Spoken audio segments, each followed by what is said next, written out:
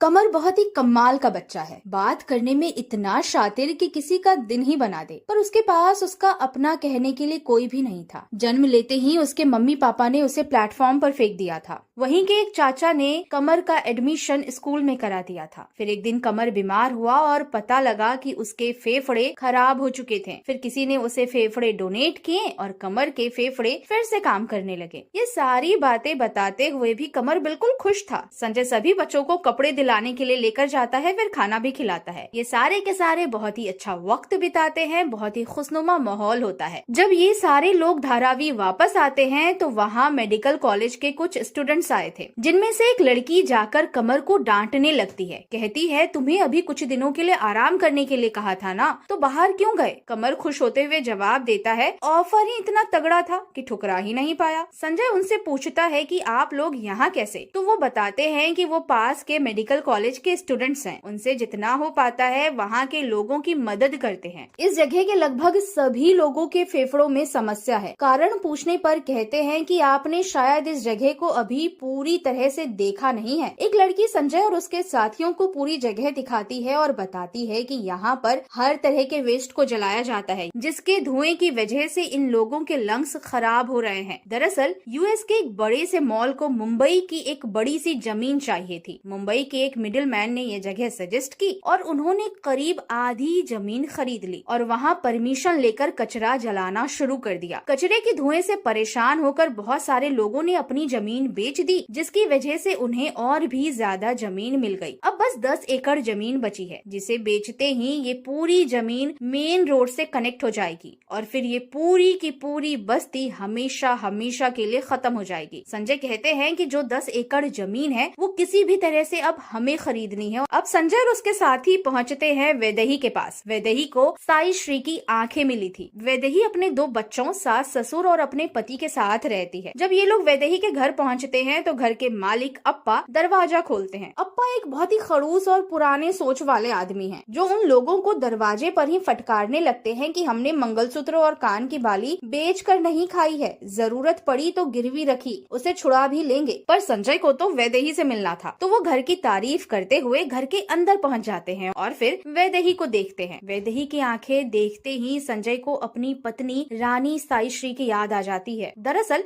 अप्पा को लग रहा था कि ये लोग वैदेही के मामा के भेजे हुए लोग हैं, जो पैसे लेकर आए हैं, पर अप्पा अपने घर में किसी और के पैसों के सख्त खिलाफ थे। वो किसी भी कीमत पर दूसरों की मदद नहीं लेना चाहते थे, इसलिए उन्हें दरवाजे से ही लौटा रहे थे। वैदेही उन लोगों को देखते ही पूछती है मामा ठीक है ना? संजय का एक साथी वैदेही के मंगलसूत्र और कान के बाली छुड़ा कर ले आता है। संजय इसे वैदेही के पति को देता है और कहता है वैदेही को पहना दो। अब बारी थी उससे मिलने की जिसे साई श्री का दिल मिला था। एक अस्पताल पहुंचने के बाद संजय को पता लगता है कि उसके हालात अभी भी अच्छे नहीं हैं। उसकी हार्ट बीट स्लो हो रही है। संजय किसी तरह से जुगाड़ लगाकर उस लड़की तक पहुंचता है। अपने एक डॉक्टर दोस्त को फोन कर कहता है कि वो अपने कार्डियोलॉजिस्ट डॉक्टर जॉन से किसी तरह बात करा दे। डॉक्टर जॉन वीडियो कॉल पर आते हैं। डॉक्टर जॉन हार्ट के बहुत बड़े डॉक्टर थे। डॉक्टर जॉन अस्पताल के सारे डॉक्टर्स को गाइड करते हैं जिससे उस लड़की की हालत में कुछ सुधार आता है। संजय तीनों से मिल चुका था। अब वापस उसे राजकोट जाना था, पर रास्ते में भीड़ में संजय की टैक्सी फंस जाती है और पता लगता है कि ये भीड़ मिनिस्टर प्रधान की रैली की वजह से है। मिनिस्टर प्रधान स्पीच दे रहे होते हैं। अपने स्पीच में मिनिस्टर कहते हैं कि उसके बेटे की जो वीडियो फैलाई जा रही है वो अपोजिशन की चाल है। वो वीडियो तो AI से बनाई गई है। संजय का असिस्टेंट अमर संजय से कहता है कि हमें यहाँ से जल्दी निकलना चाहिए वरना वो लोग आ जाएंगे। इस पर संजय जवाब देता है कि आने दो, हम डील कर लेंगे। अमर संजय को समझाता है कि अगर वो लोग आप तक पहुँचे तो उन्हें ये भी पता लग जाएगा कि आप उन 3 लोगों से मिलने आए हैं जिन्हें रानी साहिबा के ऑर्गन्स मिले हैं, तो फिर उनकी भी जान खतरे में आ जाएगी। संजय यहाँ से निकले ही होते हैं कि अर्जुन को ऑफिसर प्रकाश फोन कर बताते हैं कि संजय के फोन को ट्रेस कर रहे थे। संजय का लोकेशन ठीक वही है जहाँ वो रैली हो रही है। अर्जुन फौरन हरकत में आते हुए ट्रैफिक पुलिस को फोन करता है और कहता है कि संजय की गाड़ी को वहीं रोक ले। फिर अर्जुन वहाँ से निकल जाता है और संजय की गाड़ी का पीछा करने लगता है, पर गाड़ी का पीछा करते हुए खुद अर्जुन की गलती से ही उसकी गाड़ी का एक्सीडेंट हो जाता है और अर्जुन की जान चली जाती है। संजय और उसके साथ ही राजकोट जाने के लिए रेलवे स्टेशन पहुँचते हैं तो उन्हें वहाँ पता लगता है कि मिनिस्टर के बेटे की मौत हो चुकी है। संजय अपने एक साथी को मुंबई में रहकर रानी साहिबा के लॉयर दोस्त से कांटेक्ट में रहने के लिए कहता है और साथ ही ये भी कहता है कि उन तीनों ऑर्गन रेसिपिएंट्स के नाम को लिस्ट से हटा दे। संजय और उसके साथी राजकोट के लिए ट्रेन में सवार हो चुके थे, लेकिन रास्ते में फोन आता है कि कमर की सिचुएशन ठीक नहीं है और साथ ही उन्हें ये भी पता लगता है कि वैदेही भी परेशान होकर ससुराल से अपने मायके चली गई है और वो बहुत रो रही थी और जिस लड़की को दिल मिला था उसके हार्ट की भी कंडीशन अच्छी नहीं है। ये सारी बातें सुनने के बाद संजय कहता है कि उसे वापस मुंबई जाना होगा। वो साई श्री के ऑर्गन्स को यूं ही मरने नहीं दे सकता। अमर के समझाने पर संजय वापस राजकोट जाने के लिए मान जाता है कि तभी मिनिस्टर का फोन आता है और वो फोन पर संजय को धमकाता है और कहता है कि मुझे पता है तुम मुंबई क्यों आए थे। तुम्हारी पत्नी ने ऑर्गन्स डोनेट किए हैं ना। तुम्हारी पत्नी तो मरकर भी जिंदा है, लेकिन मेरा बेटा मेरे सामने मरकर पड़ा है। संजय मिनिस्टर प्रधान को समझाने की कोशिश करता है कि मेरी पत्नी की मौत भी एक हादसा थी, तुम्हारे बेटे की मौत भी एक्सीडेंट में हुई है। तुम भी भूल जाओ, मैं भी भूल जाता हूँ और हम दोनों ही आगे बढ़ते हैं। मिनिस्टर प्रधान संजय से बदला लेना चाहता था, जिसके लिए अब संजय को वापस मुंबई जाना ही पड़ता है। मिनिस्टर प्रधान तीनों अंग रेसिपिएंट्स के डिटेल्स मंगवाता है, पर ऑफिसर्स बताते हैं कि संजय ने डाटा करप्ट कर दिया है। संजय मुंबई आने के बाद वैदेही के मामा के घर जाता है। वहाँ वैदेही से मिलने की कोशिश करता है, पर वैदेही के मामा पूछते हैं कि तुम हो कौन भाई, तुम जबरदस्ती हमारे दोस्त क्यों बन रहे हो। अमर वैदेही के मामा को साई श्री के ऑर्गन डोनेशन वाली सारी बातें बताता है। अब वैदेही के मामा वैदेही को लेकर वापस उसके ससुराल जाते हैं, पर अप्पा उन्हें दरवाजे पर रोकते हुए कहते हैं अगर वैदेही इस घर में रहना चाहती है तो उसे कसम खानी होगी कि अब वो जॉब करने की बात दोबारा कभी नहीं करेगी। वैदेही के साथ उसके मामा और संजय भी घर के अंदर जाते हैं। अप्पा फिर से गुस्सा करते हैं। वैदेही के मामा अप्पा को रोकते हुए कहते हैं कि संजय वैदेही के मामा का दोस्त है और संजय के बारे में बताते हैं कि ये दुबई में एक बहुत बड़ा आई सर्जन है। तो वैदेही संजय को पापड़ की एक थैली पकड़ा देती है और कहती है कि आपने हमारे लिए इतना कुछ किया, पर हमारे पास आपको देने के लिए कुछ भी नहीं है। और टैक्सी से उतरते वक्त वो पापड़ की थैली टैक्सी ड्राइवर को दे देता है। अब वो उस लड़की निशा से मिलने जाता है जिसे साई श्री का दिल मिला था। संजय निशा के पापा से मिलता है, जो संजय को बताते हैं कि निशा का दिल बचपन से ही कमजोर था। बड़ी होकर निशा एक ऐसे लड़के के प्यार में पड़ी जिसने उसका दिल तोड़ दिया। निशा डिप्रेशन में चली गई और अब तो उस लड़के की शादी भी तय हो गई है। निशा को अगर लड़के की शादी की बात का पता लगा तो उसकी हालत और भी खराब हो जाएगी। संजय कहता है निशा का मामला अब मैं संभालना चाहता हूँ। दूसरी तरफ मिनिस्टर प्रधान के साथ कुछ पुलिस ऑफिसर ने खदान के मैनेजर को बंद कर रखा हुआ था। उसके घर वालों की जान की धमकी देकर वो मैनेजर से ये कहलवा लेते हैं कि पंजाब ब्लास्ट में संजय राजकोट का हाथ था। संजय राजकोट के कहने पर ही मैनेजर ने ये सब किया था। ये वीडियो रिकॉर्ड करने के बाद मिनिस्टर प्रधान मैनेजर को मार देता है ताकि कहीं वो बाद में अपने स्टेटमेंट से पलट न जाए, और कहता है कि केस बनाओ, संजय की धमकी की वजह से ही मैनेजर ने खुद को खत्म कर लिया। संजय और उसके साथियों के नाम अब टेररिस्ट के लिस्ट में थे। वहीं इन बातों से अनजान संजय निशा का ड्राइवर बनकर बैठा हुआ था। बातों बातों में वो उसके बॉयफ्रेंड के बारे में उससे बातें करने लगता है। निशा बताती है कि उसका बॉयफ्रेंड एक अल्फा है। संजय उसे समझाता है कि बेटा ये अल्फा वल्फा कुछ नहीं होता, किसी दिन वो बहुत बुरी तरीके से पिटेगा। निशा अपने बॉयफ्रेंड से पागलों की तरह प्यार करती थी। वो उसकी हर गलती को